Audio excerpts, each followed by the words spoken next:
Oi, pessoas. Aqui é a professora Daniele de Ciências e esse é o vídeo 9, correção da avaliação de ciências, primeira e segunda chamadas, do 8º ano.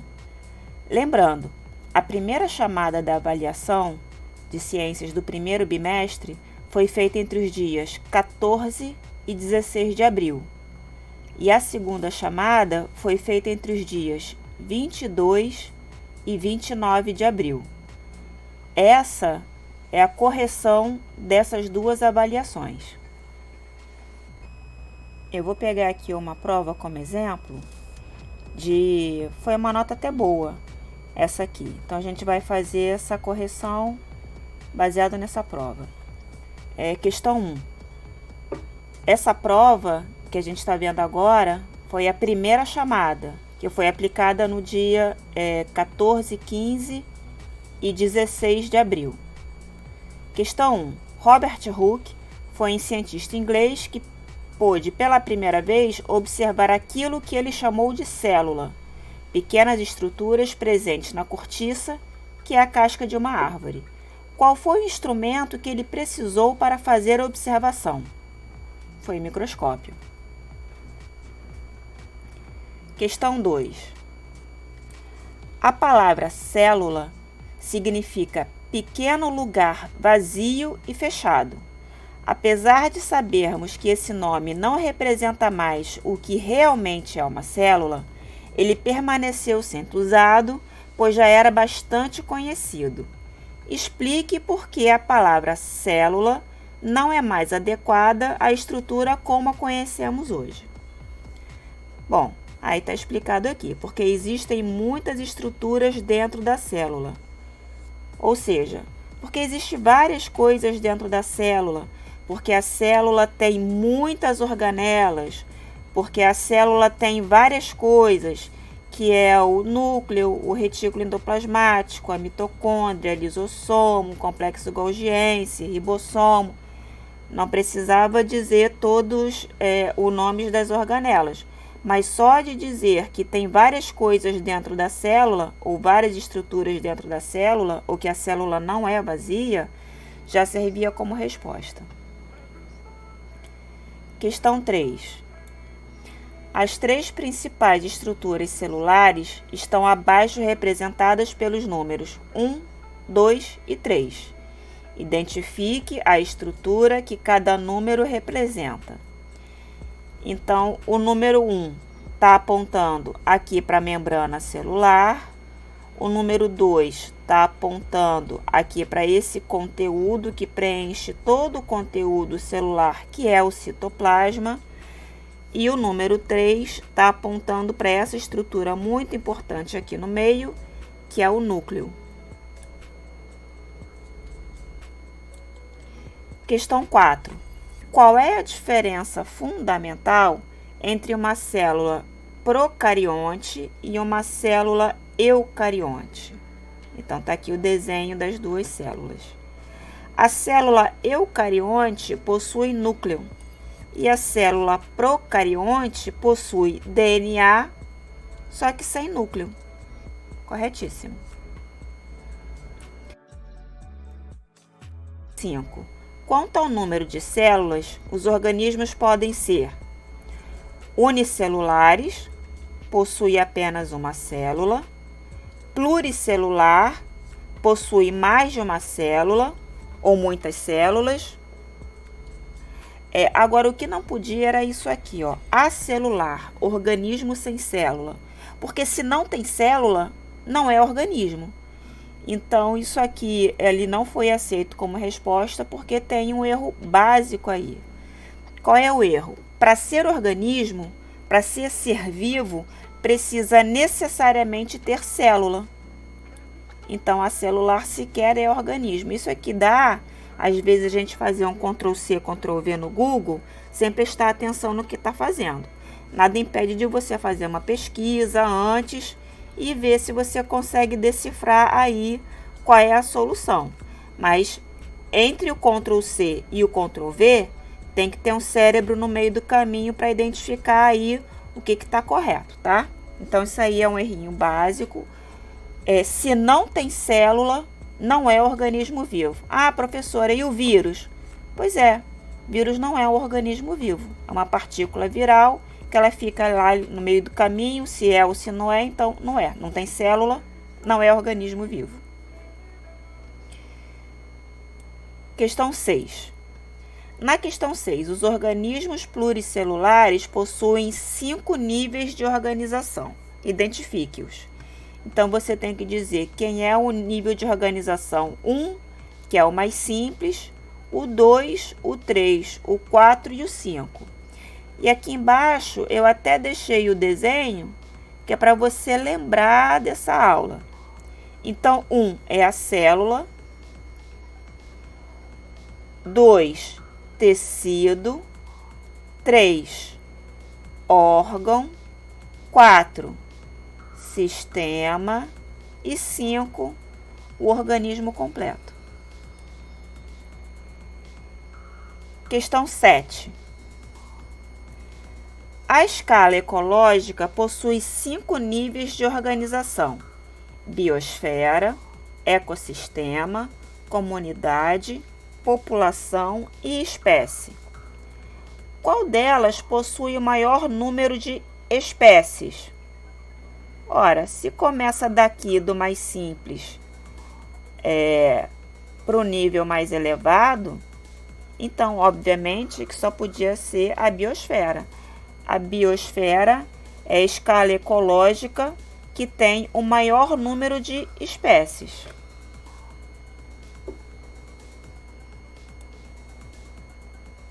Próxima questão, 8.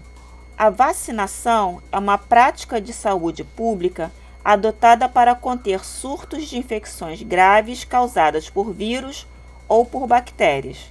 Em 1980, a varíola foi considerada erradicada no mundo todo graças aos esforços que os países adotaram para sua população. Além da varíola, cite outras 3 doenças que também são preveníveis com a vacinação. E aqui a notícia, de 2020, que contou que a varíola está erradicada. Bom, nessa questão aqui, bastava você pegar a sua caderneta de vacinação e colocar 3 vacinas que você tenha tomado na vida. Aqui tem 3, febre amarela, sarampo e tuberculose, mas também podia ser tétano, podia ser catapora, podia ser rubéola, cachumba, tá? Então, quaisquer 3 vacinas que você tenha tomado já poderia constar aqui. Mas tinha que ser pelo menos 3. Se colocou menos do que 3, já ficou com 0 nessa questão. E de bobeira, né? Questão 9. Os ecossistemas são formados por fatores bióticos e por fatores abióticos. Cite 3 fatores bióticos e 3 fatores abióticos, sem misturar um no outro. Seja claro quem é quem.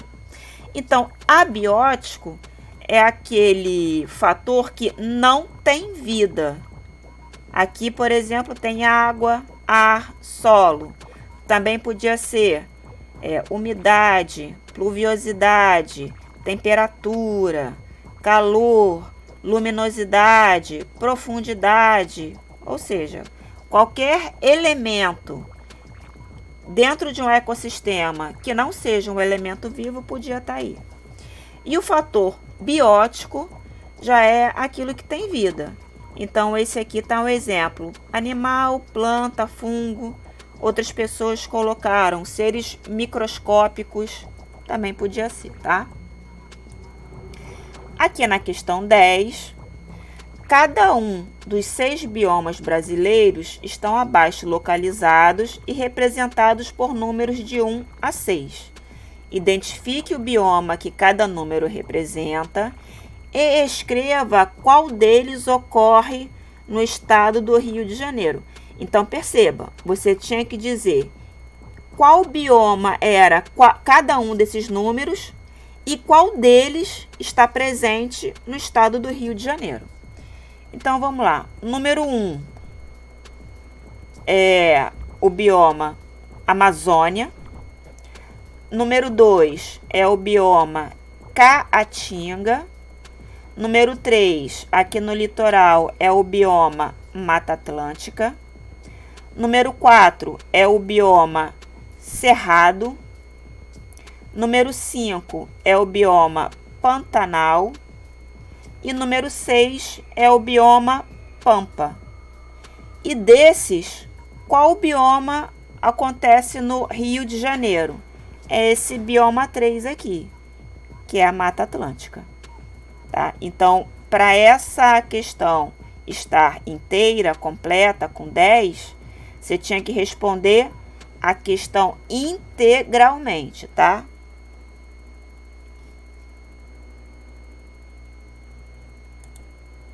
Agora a gente vai para a segunda chamada. Então, a partir de agora, a gente vai fazer a correção da prova de segunda chamada do 8º ano, que foi aplicada entre os dias 22 de abril até o dia 29 de abril. Vamos lá. Na questão 1, por volta de 1663, o cientista inglês Robert Hooke conseguiu observar as estruturas fundamentais de um pequeno pedaço de cortiça, ou seja, a casca de uma árvore. Hooke descreveu esta pequena estrutura, até então desconhecida, como pequeno espaço vazio. Anos mais tarde, essa descrição se mostrou errada, mas o nome que Hooke escolheu permanece até hoje. Qual é o nome da estrutura que Hooke observou? Era uma célula, né? Ele chamou de célula. Questão 2. Em qual aparelho o Hooke fez a observação de que trata a descoberta acima? Foi o microscópio. Questão 3. Para ser caracterizado como organismo vivo, é preciso ter como sua unidade morfofisiológica fundamental pelo menos uma célula. A célula pode ser classificada quanto à presença ou não de um núcleo armazenador de DNA. Por esse critério, escreva em A o nome da célula sem núcleo e em B o nome da célula com núcleo. Que tá aqui, né? Eu fiz uma inversão aqui, só para deixar vocês um pouco mais atentos. Mas está aqui. A célula B, que é essa primeira, ela tem um núcleo. Portanto, ela é a eucarionte. E a célula A é essa aqui, que está em forma de bastão, que é uma bactéria, na verdade. O que a gente está vendo aqui é um DNA circular. Aqui o outro DNA que ela tem é disperso no citoplasma, os ribossomos. Então, esse aqui, o organismo A, é o procarionte.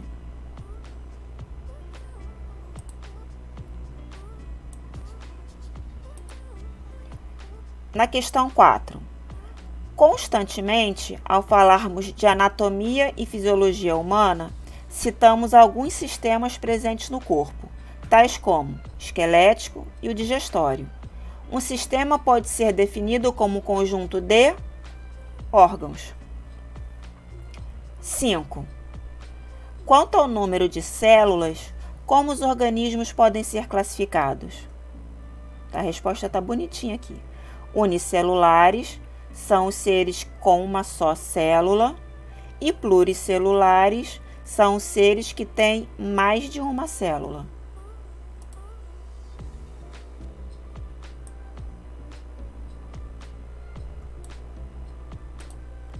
Questão 6.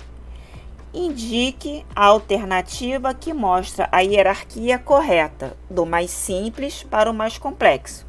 Então, eu tenho que pegar o menor e depois, por último, eu tenho que ter o maior. Bom, de cara, o menor eu tenho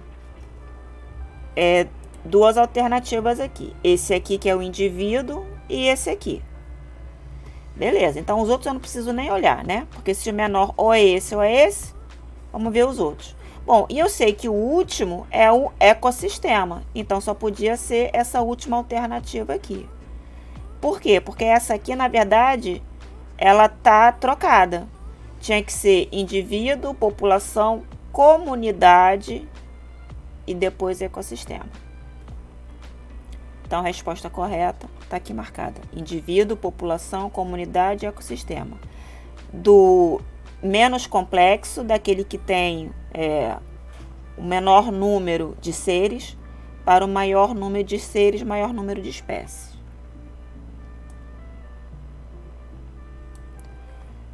Na questão 7. Explique como a vacina atua a fim de ajudar o organismo a combater uma doença. A vacina faz com que o corpo responda produzindo anticorpos. E esses anticorpos eles estão presentes no corpo antes que o organismo seja infectado pelo agente infeccioso verdadeiro, tá?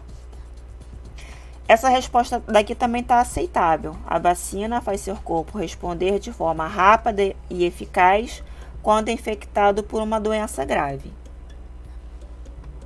Também está aceitável essa aqui. E a questão abaixo tem um pequeno texto, vamos lá.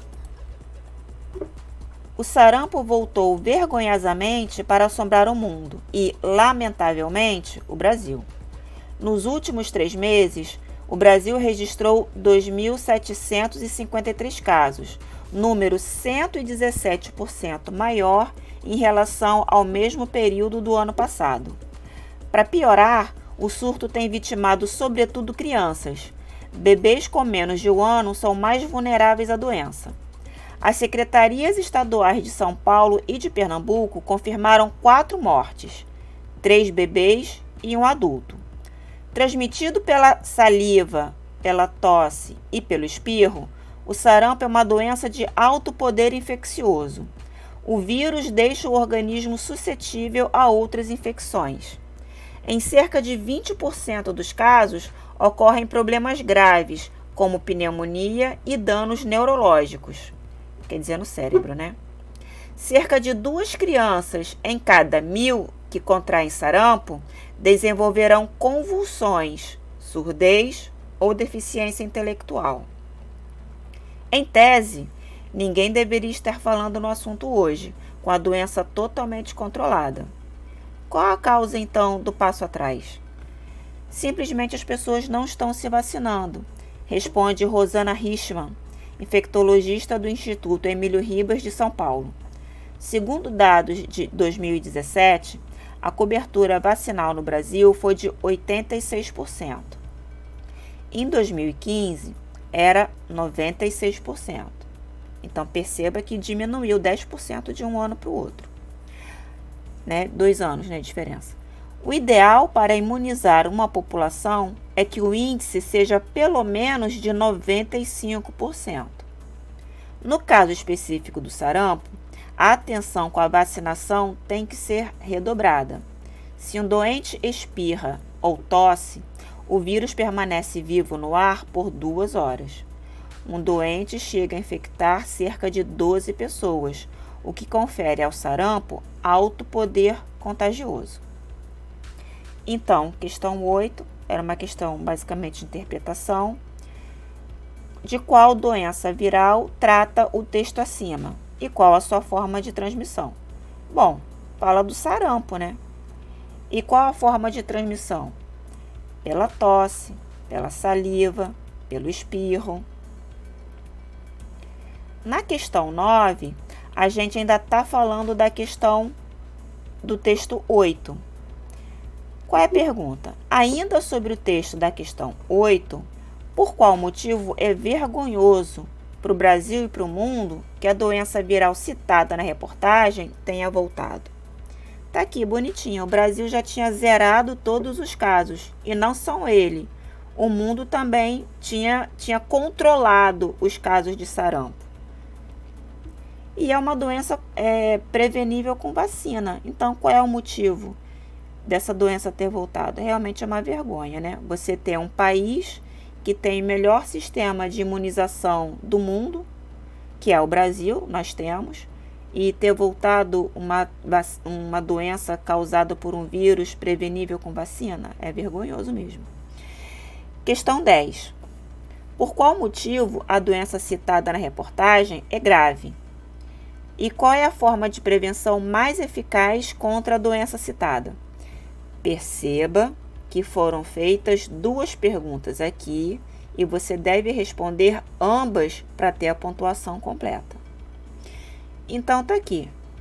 Ela é muito contagiosa, ela mata, ela causa sequelas graves como surdez, doenças neurológicas, déficit intelectual, e a forma de prevenção é a vacina. Ainda bem que você ficou até o final, amiguinho, porque esse vídeo também tem uma tarefinha. Então, como sempre, você vai colocar o cabeçalho, Rio de Janeiro, a data, aluno turma, o assunto da videoaula de hoje, vídeo 9, correção das avaliações de primeira e segunda chamadas de ciências do primeiro bimestre. E vai dar um ok. Tira uma foto desse registro e você vai me mandar pelo Google Sala de Aula e não mais pelo WhatsApp. Então, preste atenção. Você vai fazer o registro, vai fazer a imagem e vai me mandar aqui pelo Google Sala de Aula, entrando daquela forma que eu já ensinei para vocês, com login do Rio Educa, enfim, está no vídeo 7 explicando. Apenas os alunos que não têm acesso ao Google Sala de Aula podem enviar esse registro para o número de WhatsApp que vocês já estão acostumados. Como eu sei de cada um quem tem acesso e quem não tem, então você se certifica que você não tem acesso, tá? Porque se você tiver acesso, você manda por lá exclusivamente, tá? Só se você não tiver o acesso ao aplicativo Rio Educa, que são pouquíssimos casos, se não me engano, são 6 que eu me lembre. Então, se você não tivesse acesso, você continua mandando por aqui até o Google liberar o acesso para você, tá bom? Essa imagem, ela também vai gerar ponto de frequência, se ela for enviada até o dia 6 de maio de 2021. Ou seja, você tem uma semana para enviar essa imagem. Depois dessa data, o trabalho pode ser enviado e será pontuado, mas o aluno não ganha a presença da aula. Então, vamos lembrar? Essa imagem enviada até o dia 6 de maio está dentro do prazo para você ganhar a frequência e o ponto de frequência. Depois dessa data, você pode mandar. Você ganha o ponto do trabalho, mas você não vai ganhar a frequência e o ponto da frequência, tá? Aí você vai me dizer assim, mas professora, eu não fiz nem a primeira chamada da prova e nem a segunda chamada. Eu tenho que mandar esse trabalho da correção do mesmo jeito? Sim, amiguinho. Você vai me mandar esse trabalho da correção do mesmo jeito. Você assistiu o vídeo todo, você viu o que foi cobrado na primeira chamada, viu o que foi cobrado na segunda chamada e não vai dar mais esse mole de não fazer nenhuma atividade e nenhuma prova. Tá combinado? Então, até a próxima semana. Um abraço para você. Tchau, tchau.